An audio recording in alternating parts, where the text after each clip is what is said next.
Good morning, everyone. It's Charlie Riverman Bergeron here at Presence of Light, and welcoming you to my little chat here. Today, we're going to talk about balancing the chaos, which is always a challenge for everyone. So we'll make sure people are on. I don't see anybody appearing. I could be live. It says I'm live. Oh, 10 people watching. Yay, we're here. All right, we're in. So it's an interesting time we're living in with a great amount of chaos. Not that there has not been a time when we haven't been without chaos. Chaos is an interesting process. It's actually, I was looking up the meaning of the word, and it's really just an emptiness. It's a void. It's primordial. It's a primordial formless matter. So it's the possibility of everything is in the chaos. And when it's not balanced, or it's just in and of itself, it has the potential to do anything, good, bad. Otherwise, it has no boundaries, so to speak. So I try to look at chaos as pure potential and ability to create in its primal state. And it's waiting to be acted upon. In my viewpoint, I always like to act on the chaos. Not that it isn't disturbing, but what I've learned is that over the years, the chaos is not as harmful as I perceive it to be for myself personally. And so what I see in the world, and I listen from people who call me and talk to me, write to me, is how they're really feeling this chaos and how it's affecting them. So that's what I want to talk about, is how do we kind of balance that effect on us personally, humanly. The collective has to take care of itself. It's not going to take care of itself if we don't individually work on balancing the chaos within us. So yeah, chaos is basically complete disorder and confusion, which many of us feel and have felt. It's unpredictable behavior. Hello. I wake up every day and I have no clue what the world is going to present to me, nor do you. And it doesn't matter where we are on this planet. I mean, there's just so much upheaval and distress and natural calamity, as well as the political and it's just in our face constantly. So how do we deal with that? How do we look beyond that and diminish it to a powerful presence, but something that's not destructive to us? So what I wanted to do first is to just calmly bring you into a sort of a brief meditation with the angel of peace. And I will speak about the Archangel Uriel later, but who is the angel of peace and guidance and ministration for us. So if you could just take a moment and a deep breath. And somebody said to me last night, I love your enthusiastic deep breath. And I am. Take that deep breath in. Take it deep, deep, deep into your abdomen and allow that beautiful breath to fill you. And then release it, and just with a thankfulness.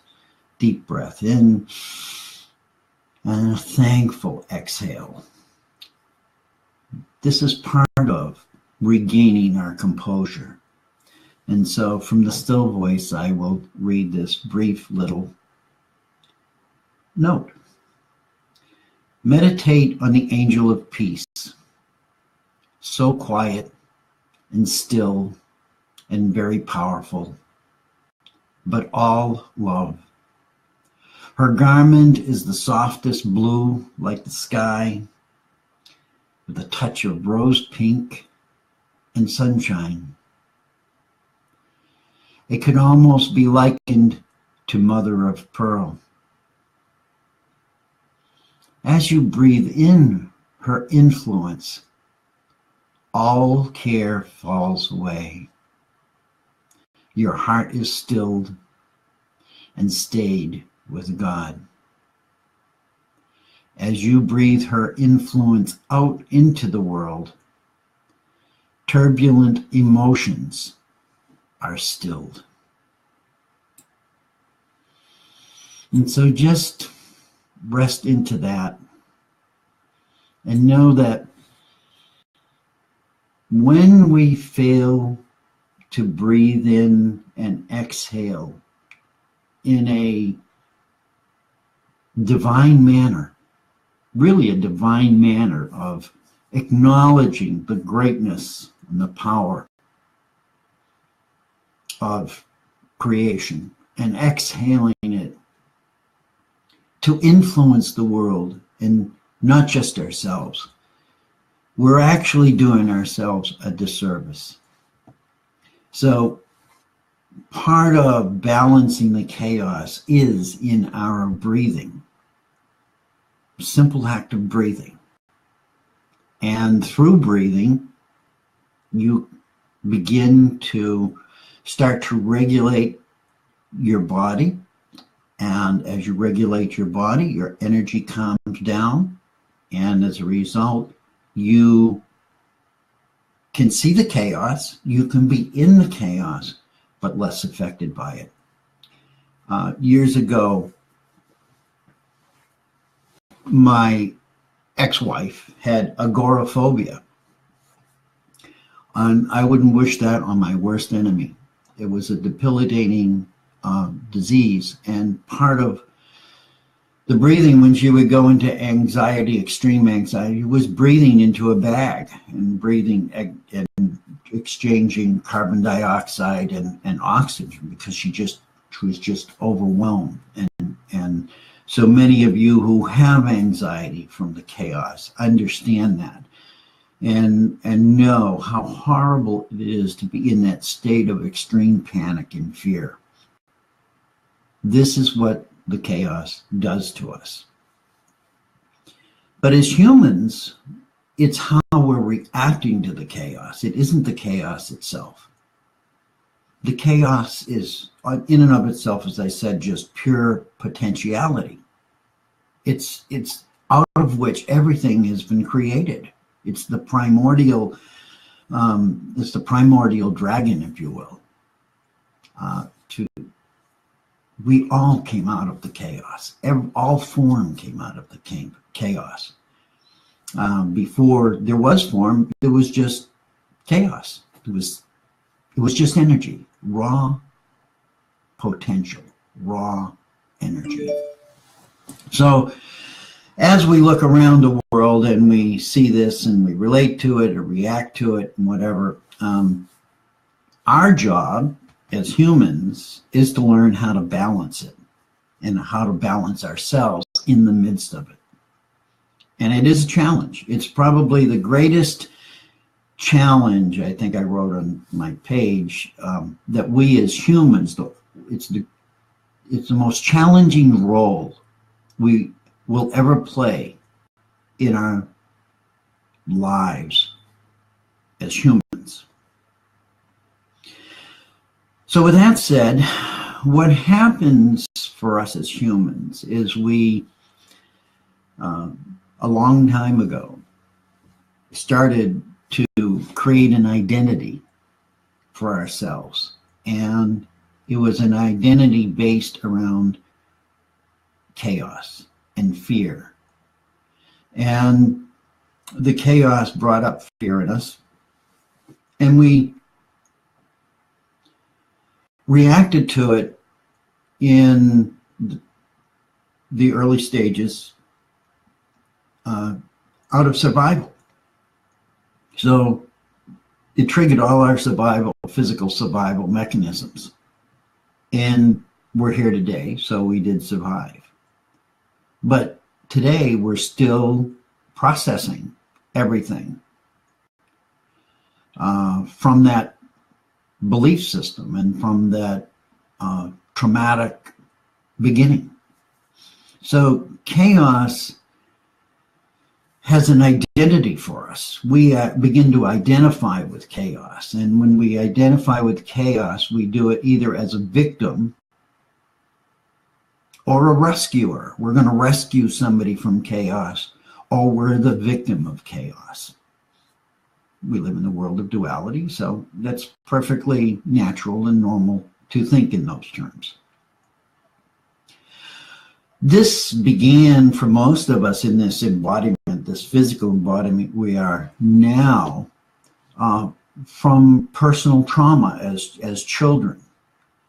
And from their belief systems, we have belief systems that support chaos and create chaos because it's profitable.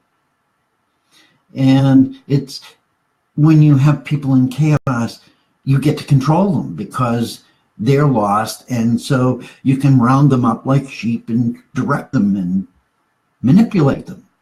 So it became a tool of power for many people, and they rule by chaos. And if you look at the rulers of the world today, what are they doing? This is what they're doing. What they're saying and what they're doing does not make rational sense to any of us. It doesn't matter what political status you are or what country you're from. You look at your leaders and they're in utter chaos. Why? Because they know that this is the end of an era where chaos will rule the earth. And I'm going to say that again. This is the end of an era where chaos will rule the earth and have power here on planet Earth. All this shifting, all the energies that we're receiving, the planet's receiving, all the processes we're going through, the things we're learning about ourselves, are all empowering us to stand up in the chaos and identify ourselves apart from the chaos. We know the chaos is part of us, but it is not us. And that's the difference. Because this is what keeps us in the chaos, is our belief systems, our personal traumas, our damaged self-esteem, our lack of vision. Our lack of vision to see beyond the chaos, to see something, to see a tiny potential in the chaos to create something powerfully positive. So we get caught in this dilemma. And when I think about it in my own life, I realize how many times I have lived in chaos, created chaos, believed in chaos as some powerful experience that I had no control over. And in all of those instances, there was suffering. And the time of suffering is to be ended. This is part of the new age, the new earth, the new dimensional shifting from third to fourth to fifth dimension is to live in harmony and peace and balance. And so we have to really take that deep breath. We have to really ground ourselves to Mother Earth and honor her and say, we are one, we are all together, and we're going to move through this period of chaos because there is no other way. There's only one way, and it's forward. It's forward out of the primordial chaos. So with that, I, have said this before, my favorite saying, every day is an adventure. It can be your wildest fantasy or your worst nightmare. You choose. Your wildest fantasy is a limited thought, and your worst nightmare is just an illusion. And I seriously mean that from my heart. This is what I've learned. This is that when I get to that place of chaos within myself, the minute I look outside of myself for somebody to help me, they're not there. They want to be there for me. They want to help me. But they don't know how, because in essence, I'm triggering their chaos. And so the rescuer goes into the chaos. And I see this over and over again. And I have dear friends who are playing this out right now, who, for lack of no better reason than having faith enough to reach out to something greater than themselves and trust in that to bring them through, to assist them, and trust in the guidance, highly beautiful spiritual beings, the angels, the archangels, your deceased family members. There are a lot of energy beings who really want to see you rise above the chaos and become truly independent and self-sustaining in your own energy. And I want to see that for you as well. It's a beautiful thing. It really is a beautiful thing. I was led to back to the Course in Miracles. I know Chris Onefeather on Humanity Healing does his talks on the Course in Miracles. And I was a facilitator years ago for the Course in Miracles. And I enjoyed it so much because it resonated with me so deeply. Well, many other people were really struggling. And so I picked up my Course in Miracles book, which is always on my desk. And notes, there's more notes. I think I did more writing than the Course in Miracles did. Little notes. But I just randomly opened it. And I always tell people, just play with it. Randomly open the page. And came to lesson 33 and lesson 34, which were, there was another way of looking at the world, and I could see peace instead of this. And I said, wow, this is like classic. This is what we're talking about. Chaos. Yeah, somebody's saying, we trust in chaos. Well, you can trust in chaos because it's always there. But how does it make you feel is the question. Satanic energy, and I'm reading now here on the page because I'm getting, so I can do this.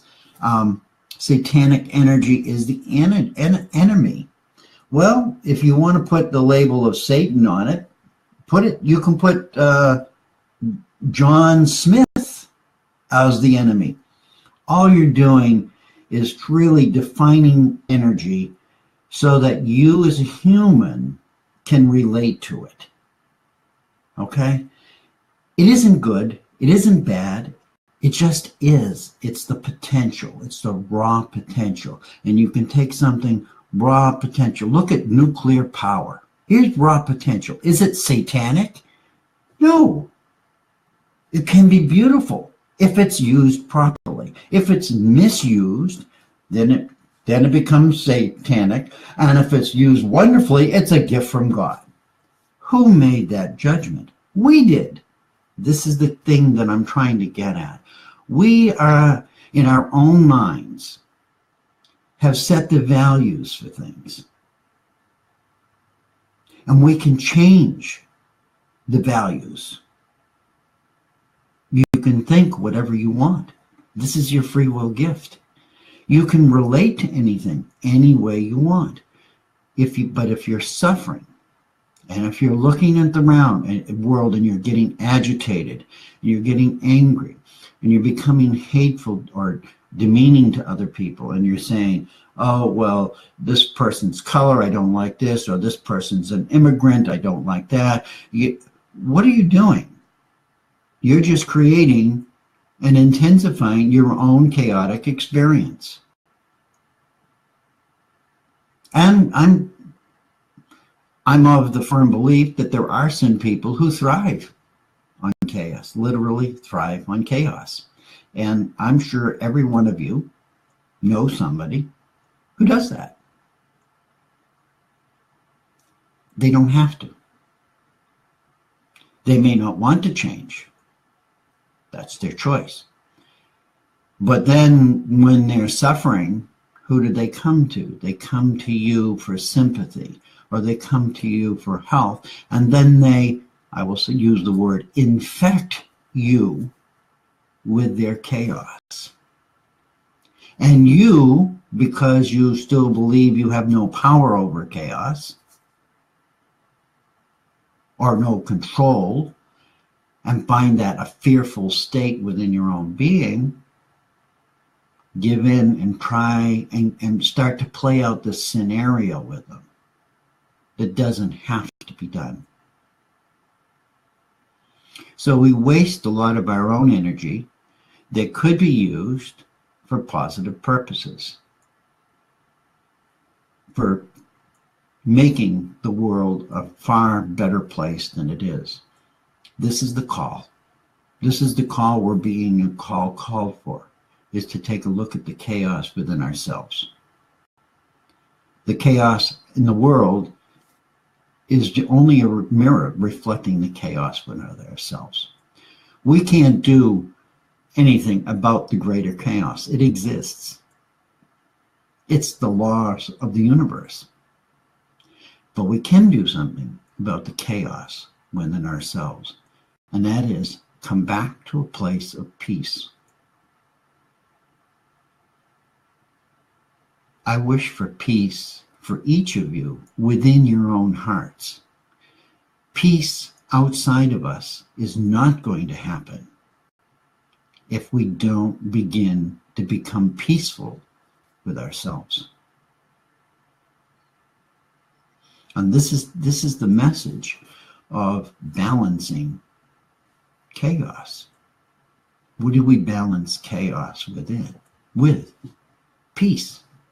If chaos is agitation, what is peace? Peace is stillness. So the message today, really for me, for myself, is, and I've noticed it in myself a lot more lately, is my ability to bring myself back to a peaceful understanding that there are many things I have no control over outside of myself. But I do have control over how I react to them, to what belief I want to place on them, to what importance I want to place them within my own life, and how I choose to act as a result of those. This is how we're going to change the world. It's wonderful we get together in groups for peace, for light, for love, and all of that. But if we're not practicing within our own home, this body is our home. Think of this as your home. I mean, really start to think about this. You are a spiritual individual, a fragment of that which we call Creator, God, however you want to look at that. And you are housed. This is you. This is planet you. You are a living being placed on another living being, planet Earth. And you have the power to change this planet. And when you do that, we have a greater power to change the planet around us for the highest good of all. And so that's basically the message. Balancing the chaos is bringing ourselves back from the depths of the darkness, the void, and getting us out of that, and getting us out of that that bottomless pit, that endless evil, we want to call it. It's not thinking about us. It's not projecting itself on us. We are inviting it to us, and we need to stop. We need to stop. It probably has some better thing to do than for us to keep tapping into it and drawing it to us. And so how do we do that? Is prayer, calling in angels. I spoke of Archangel Uriel, who is the minister of peace through fire. My red shirt. The fire, the flame of God. God is my light. That's how Uriel is known. He's the emissary of light and of energy and cosmic consciousness. To resurrect, his flame is the resurrection. Really, it's the resurrection flame, which conquers fear. And that's what chaos loves, is fear. I'm not sure whether chaos causes fear, but I will tell you that fear feeds chaos. So there's a relationship there. As we get rid of our fears and our lack of control, self-control, power, etc., and give that all back to those who have decided that that's how they want to rule us, we regain balance. Don't worry about your loved one, the other person. That's their responsibility. Start with you first. Start with you. And so there was a morning prayer to Archangel Uriel, which I'd like to say here in the closing. Archangel Uriel said, when you make this call, I will place my presence with you. I will quicken as I am able, according to your own containment of the spirit in your chakras, according to the conversation of light within you. I will multiply by the power of 10 whatever is there, in balance, in alignment, in poise, in peace, in the heart of the threefold flame, and in your chakras. I will multiply it by my presence, by the power of 10, for your exercise of the word. And this prayer goes like this, and I will put it posted. O Uriel, make me now your electronic presence, burning bright through the night and through the day. Make me then the magnet of the central sun, arcing into the earth by the very sacred fire of your heart. Those currents of Almighty God that are necessary for change and for the turning of the worlds. My brothers and sisters, we are turning the world. We're turning into the world into the new earth, where harmony and balance will be the rule and guide of our lives. I thank you. I love you. I bless you. And you have a good week. Call on Uriel when the chaos gets to you. Look at the chaos in your own life and say, it's time now. I need to walk away from this. So thank you. I'll see you next week, and enjoy, and I'll post that morning prayer on the feed at the top of the page. Love you. See you next time. Be good. Be careful. Keep smiling. Peace.